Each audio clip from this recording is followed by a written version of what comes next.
Welcome to the Black Belt Husband Podcast.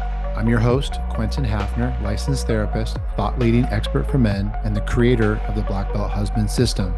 This podcast exists for one reason: to train men to win in the one relationship that matters most, their marriage. If your relationship feels distant, if you're walking on eggshells, if nothing you've tried is working, you're not a failure, you just don't have the right blueprint.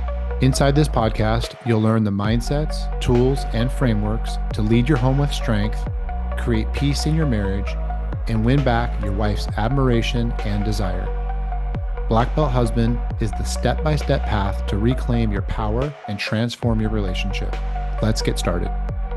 Hey, everybody. Welcome to the Black Belt Husband Podcast. We have such an important topic to talk about today. We're going to talk about how neediness kills relationships. When guys show up in relationships, when guys show up in marriages and they have needy energy, we're going to talk about why that is so destructive for your marriage, why it's so self-defeating. And the best part, we're going to give you some really cool tools and strategies on what you can do if you think you might be showing up needy in your relationship. So I'm here with my compadre, Lucas. Lucas, what's up, man? Hey guys, good to be here.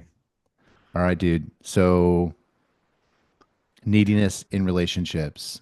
Um, First of all, if you're feeling needy in your relationship, I just want you to know that my heart breaks with you and for you, because that is a very tough place to be in relationships.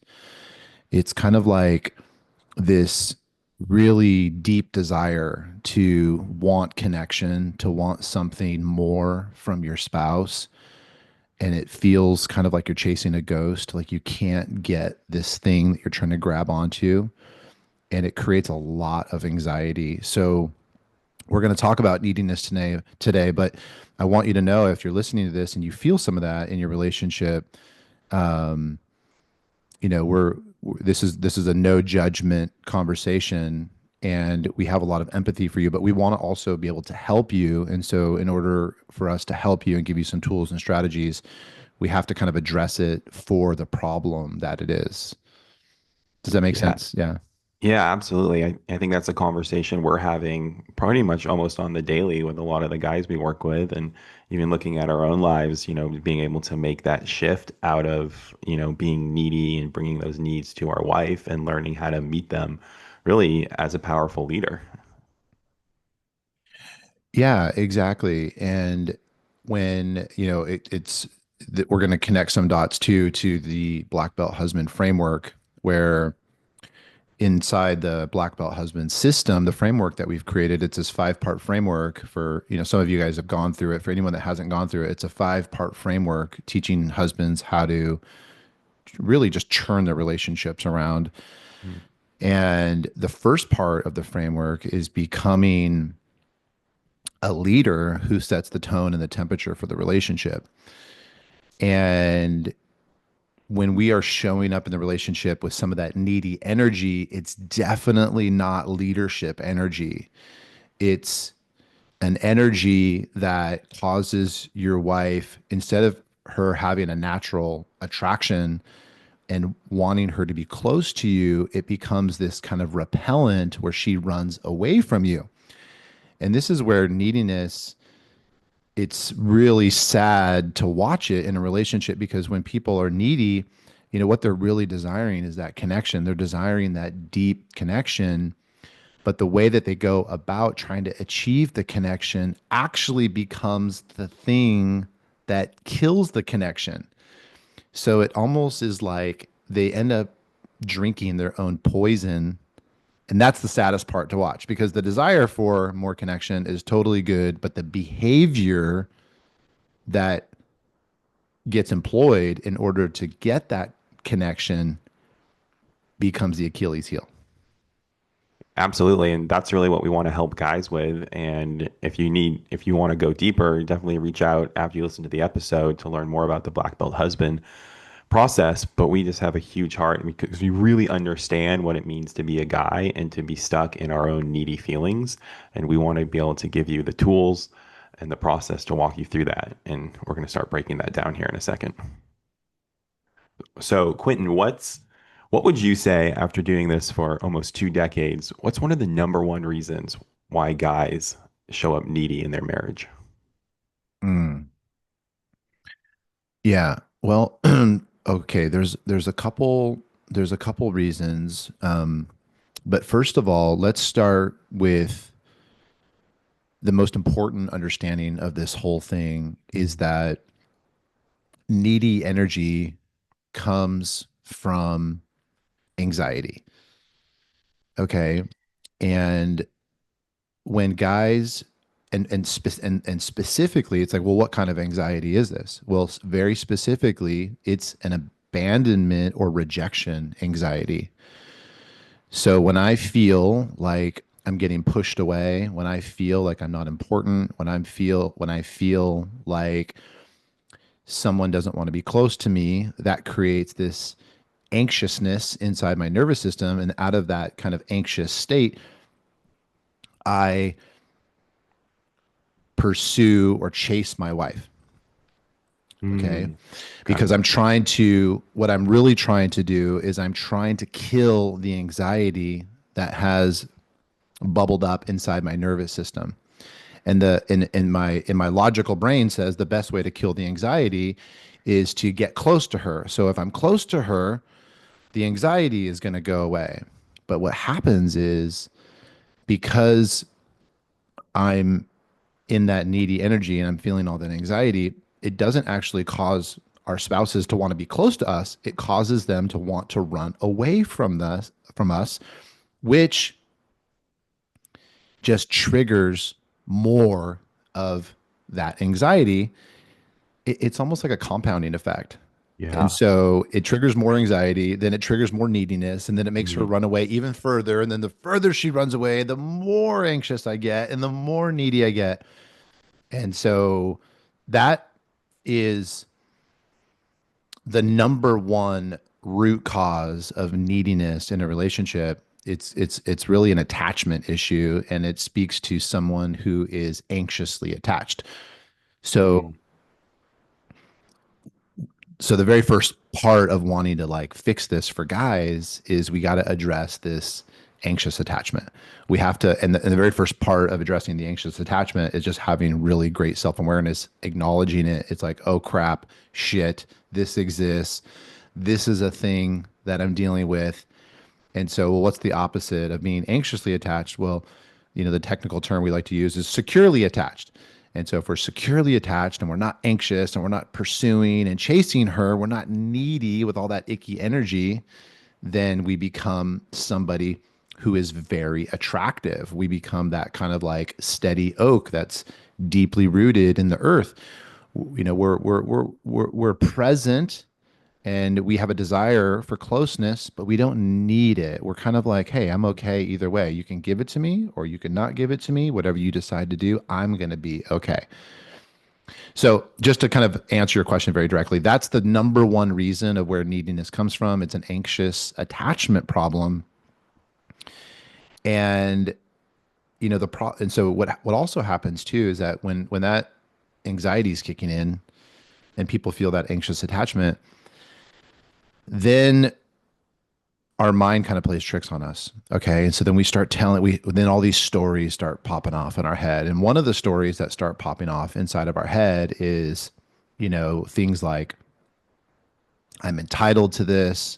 I deserve this. Why doesn't she want to be close to me? Anybody in a good relationship should want to be close. You're pulling away. And so we start creating all these like stories or justifications for our anxious attachment, for our neediness. And sometimes we even go to therapists, and therapists promote it from a problematic standpoint. They say things like, well, you do deserve to get your needs met in a relationship. And so you're not really needy, you're just trying to get your needs met. And it's like, well, that's a whole other conversation about what is the difference between needs and wants inside of a relationship. And so well, we can go down that road a little bit today, we'll but save that one for yeah, yeah, later. yeah. Okay. Because that's another conversation. But the big principle here is that anxiety is antithetical to relationships. Okay, That's good. because relationships should be a place of lightness, playfulness, easiness.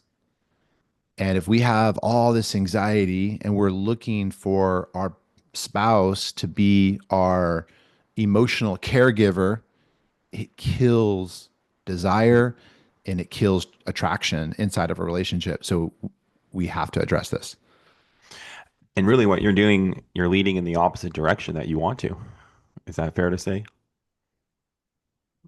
What do you, I mean, I think I understand that, but say more about what you're talking about. Well, like rather, going back to our black belt husband, pillar number one, you're the leader of the marriage. If you Mhm. are stuck in neediness, meaning you're basically stuck in your anxiety and you're trying to connect to your wife from an anxious place, you're actually leading her from a place of being anxious, which is going to push her away from you.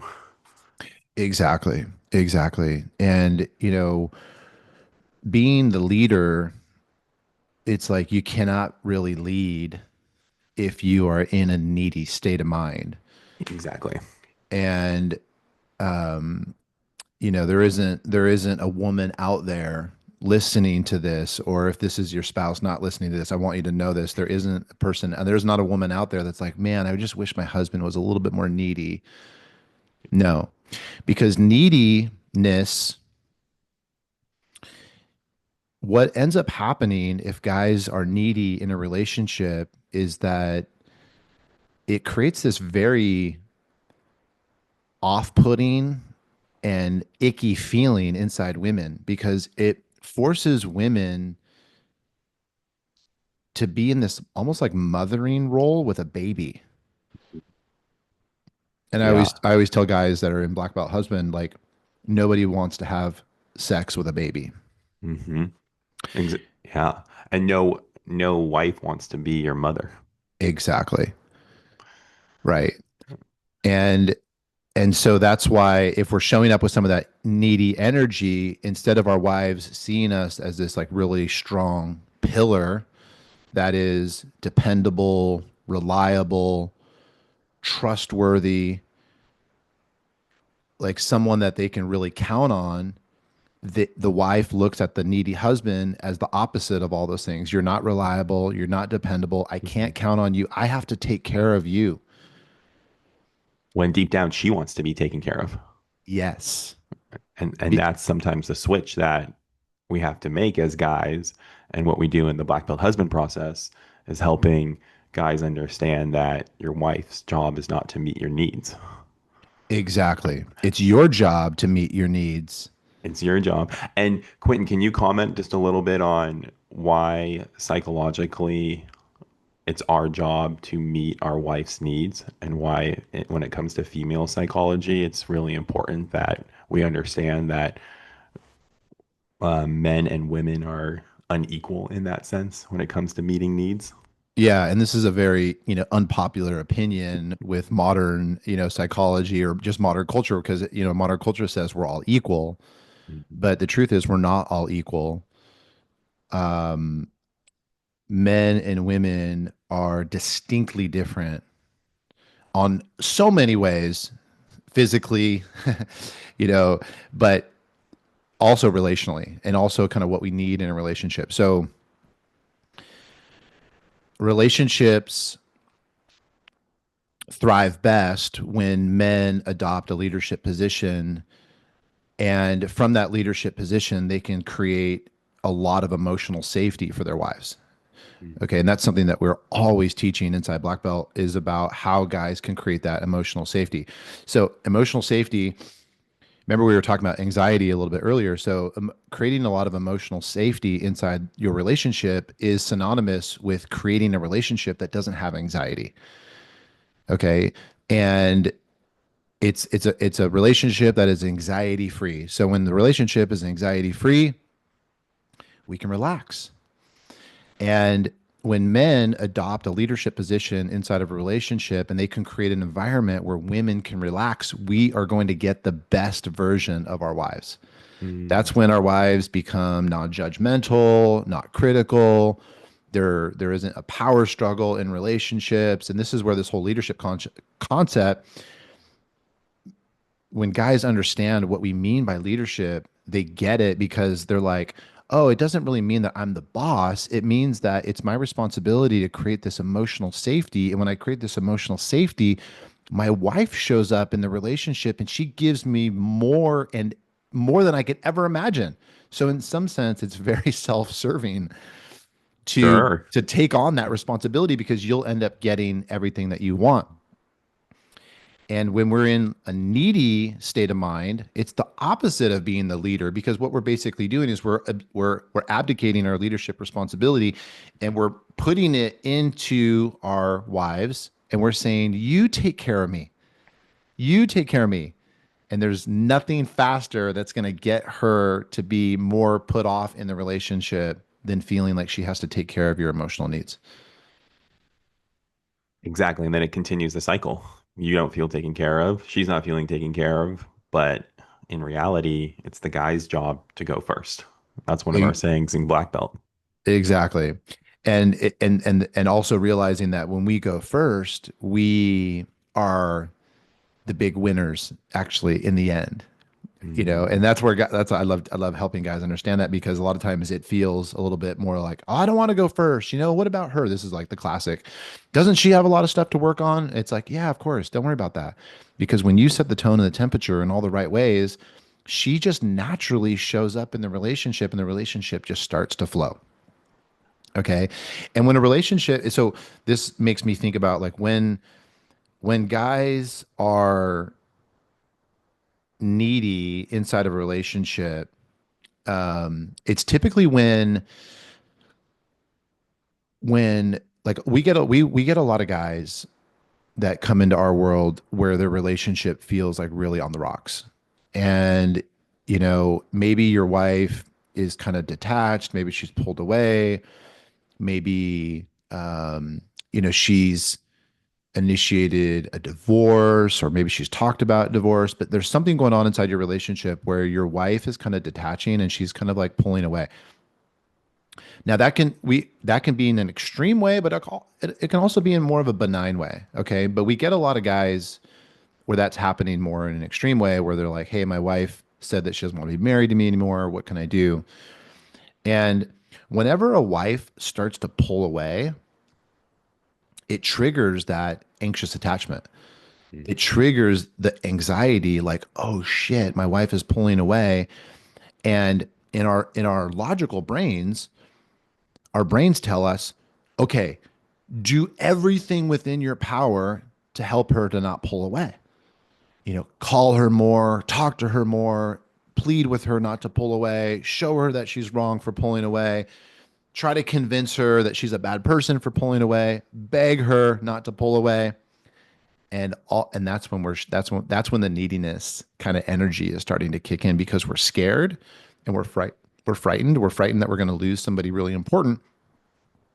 And then all that neediness starts to kick in. And when all that neediness starts to kick in, the wife is never, ever, ever in a million years going to say, okay, now that I see that he's really desperate, this makes me want to get back into a relationship with him. It's the opposite. It actually makes her want to leave you more.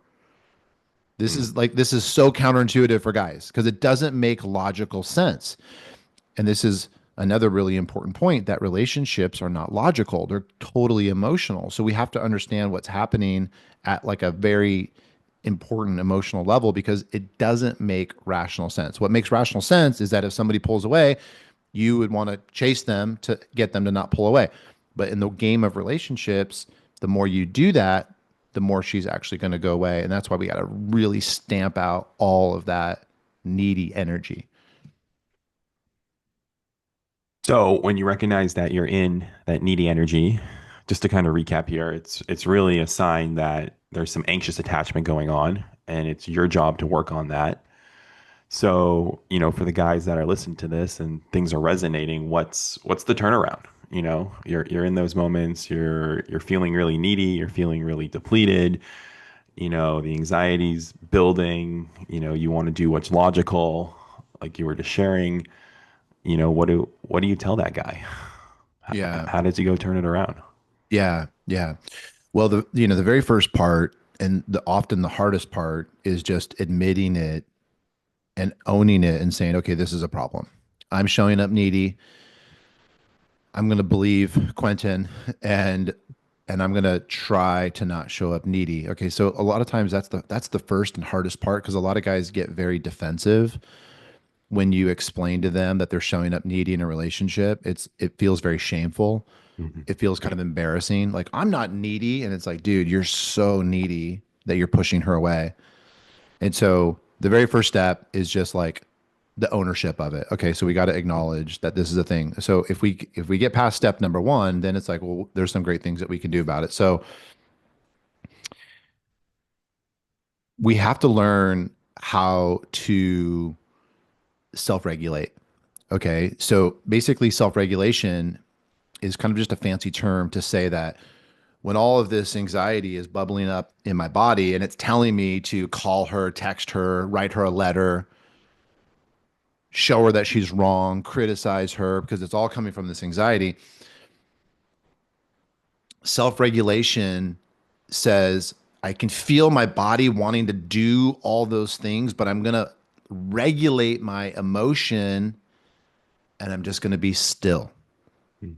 So, practicing doing nothing, this sounds very strange for guys too, because it's like, don't do anything. Don't call her. Don't reach out to her. Do nothing.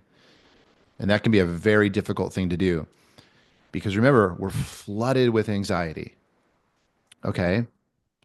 And I like to give this, analogy to help people understand. So, like, it's almost like if you're afraid of flying and there's a bunch of turbulence or whatever going on in the airplane, your nervous system is going to tell you the plane is crashing, or something like that. And you're going to start to Mhm. feel very anxious and you're going to start to freak out. Okay. So just like we would help somebody in that moment, we would help them self regulate. We would say, okay, it's okay. Let's stay calm. Let's practice some breathing exercises. Let's develop some mantras that we can say to ourselves so we can practice this emotional regulation so we can regulate our emotions. Okay. So instead of seeking her to regulate your emotions, we're going to learn how to regulate our own emotions. So that's the first thing that we're going to do. The second thing that we're going to do is that we're going to also develop a support system. Okay, because we all we in it's it's important to self-regulate. It's also important to co-regulate. And what co-regulate means is that we want to have people in our lives that we can share these emotions with, but it can't be her. Because if it is her, it's going to push her away. So we have to develop a tribe, a community, and we need a coach. We need somebody in our life that we can speak to, that we can help with this because it's very difficult to do it on our own. So there has to be a little bit of a support system. Okay. And also the third thing I just want to say is that we have to challenge some of these stories in our mind. Okay. Because all these stories are going to kick off in our head. And the stories are these stories that we kind of mentioned earlier. And they're stories that say, I deserve this. I'm entitled to this. This is what relationships are all about. Something's wrong with her if she doesn't want to give me this. And what I want people to hear listening to this is that it's okay for you to want connection, but you don't need that. Okay? And when I say need, I want you to hear that I'm saying that your brain is going to tell you that you need it almost from like a survival standpoint. Like, if I don't get this, I'm going to die. And I just want to tell you that you're not going to die. You're going to be okay. In fact, it's the gateway to actual living when you realize that you don't need this. But your brain is going to tell you truly a lot of lies. Your brain is going to try to convince you that you really do need this. And you might even find unhealthy people that are going to support that. Sometimes therapists do that. I mentioned that earlier. So we want to like steer clear of those people because they're going to run us off the cliff. Okay. And then Got it. the last thing we want to do is we want to create a lot of space. I was having a conversation with a client about this morning. So he is going through a breakup and he is in a very needy state. He's very anxious right now. And everything he wants to do, he wants to reach out to her. He wants to check in on her. He wants to ask her if she's okay. And when they broke up, she said to him very clearly, do not contact me. And he's like, well, I just want to like reach out to her. And like, I don't really even want to be in the relationship, but I just want to check in with her from like a friend level. And I said, dude, do not do that under any circumstances. You have to respect her wishes. She said, don't contact her. Do not contact her. And if you don't contact her, there's a really good likelihood that she'll come back around and she'll want to make contact with you. But, and this is the fourth thing that I was going to share, is that we have to create space to let our wives initiate the relationship with us. So we're not always initiating the relationship with them. Because if we're the ones that are always initiating more and more and more, then that means that we're in a needy state. That means that we're not in that really powerful, attractive leadership position. We're in that kind of little boy energy, that kind of, you know, is at the bosom of the mother, trying to get fed. And it is very repulsive for women. They do not want that. And so we have to create space. We have to give her space.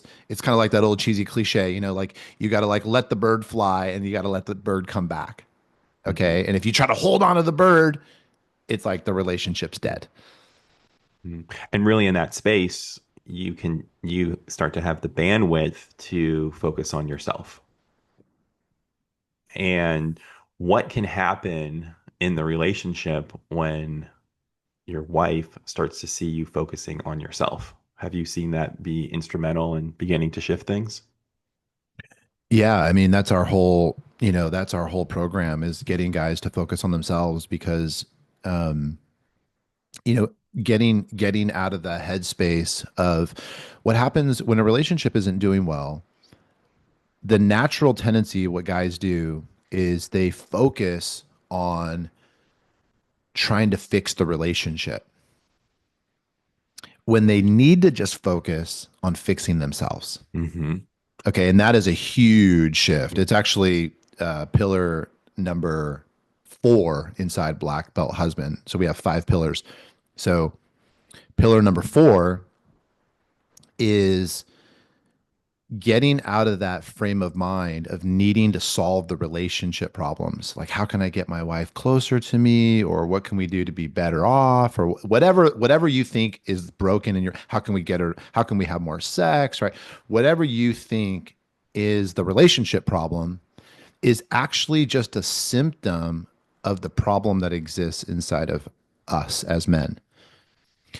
And when we take all of that energy that we've used to try to solve the relationship problem and we point it into ourselves, not in a self deprecating way, but in a humble and self aware way, and we say, okay, I'm going to work on this. I'm going to kill the neediness. I'm going to stop pursuing her. I'm going to work on my anxious attachment. I'm going to work on getting grounded. I'm going to develop really great friends in my life. I'm not even going to talk to her about all the stuff that I think we need to fix in the relationship. I'm just going to go inward and I'm going to solve all these deficits that I have within myself. When guys do that, wives open up to them in the most miraculous ways. Literally miraculous. Yeah, it's It it's doesn't make miracle. sense. It doesn't make sense, and it actually solves the problem that every guy seems to be worried about in the beginning, because every problem that guys are worried about in the beginning, the problem that guys are worried about in the beginning is, well, doesn't my wife need to work on stuff? And here's the thing: when we this is another leadership principle. When we role model that we're working on ourselves, and that we're not, and we're really detached from the outcome of the relationship, we're just going to work on being the best version of myself, and we do that consistently over a decent chunk of time, then guess what? Our wives follow suit. They start to work on themselves because we haven't pestered them and we haven't chastised them and criticized them and told them that they need to make all these changes. They just naturally start to do it. And then the relationship is really fire. Really. And then you're able to come back together and really start working on some of those, upgrading your relationship, strengthening things, improving communication, having more intimacy. But it's done in this place of you took the lead to work on yourself first. Exactly. And a lot of those problems that you just mentioned have this miraculous way of almost sorting themselves out. Yeah. It's really amazing watching that happen, over the years that we've been doing this, right? With all the guys that we've worked with. Hmm. Uh, We've seen the miracle too many times, and when people are willing to kind of trust us that this works, it is pretty incredible about how transformative it can be in a relationship. But it takes a leap of faith that the relationship is not really the problem. It's how we are showing up to the relationship and to life that is actually the problem. When we fix that, when we focus on this side of, when we focus on our side of the street, magic starts to happen. yes, absolutely.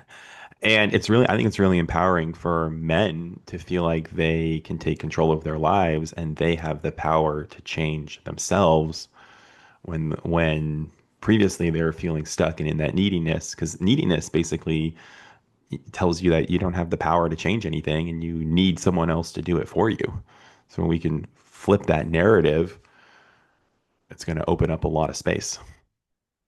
Exactly. And I'm remembering, a friend of mine, Keith, likes to say, he says, that we are the problem inside of all of our relationships, that we are the problem. And the great news about that is that we are also the solution. So guys don't like to be accused of being at fault. But what I've come to understand is like I actually love to be at fault. And the reason I love to be at fault is because I'm a control freak and I want to also be the one that has the solution. So if I'm the problem, I also am the solution. And that's great news for someone like me. And it might be great news for anybody listening to this too. If I genuinely believe that my wife is the problem, well, guess what? I'm kind of fucked because she may fix it, she may not fix it. I'm totally at her mercy to do something about it. Mm, So instead of thinking about it that way, I am the problem. And the good news about that is that I am also the solution. And I want to be the solution because I want to be in charge of my own destiny. I don't want to put that in the hands of anybody else, including my wife. And so a lot of guys have a hard time wrapping their head around this principle of like, well, what do you mean this is all my fault and I'm responsible for all this and like she's messed up too, and it's like, dude, that doesn't even matter. You're mhm. missing the most important part I because love if that. she's Doesn't even matter. it doesn't even matter Doesn't even because matter. if she's messed up, I don't know, maybe she'll do something, Yeah. maybe she won't do something, but what I do know is that I'm messed up. This is Quentin Hafner saying this. I am so messed up and I have so much to work on that I only have time and mental bandwidth to focus on my side of the street. I can't be worried about my Yeah. wife's side of the street. Right. And we have that saying in black belt, right? You need all that energy you think you're putting into getting your wife to fix herself to focus on yourself.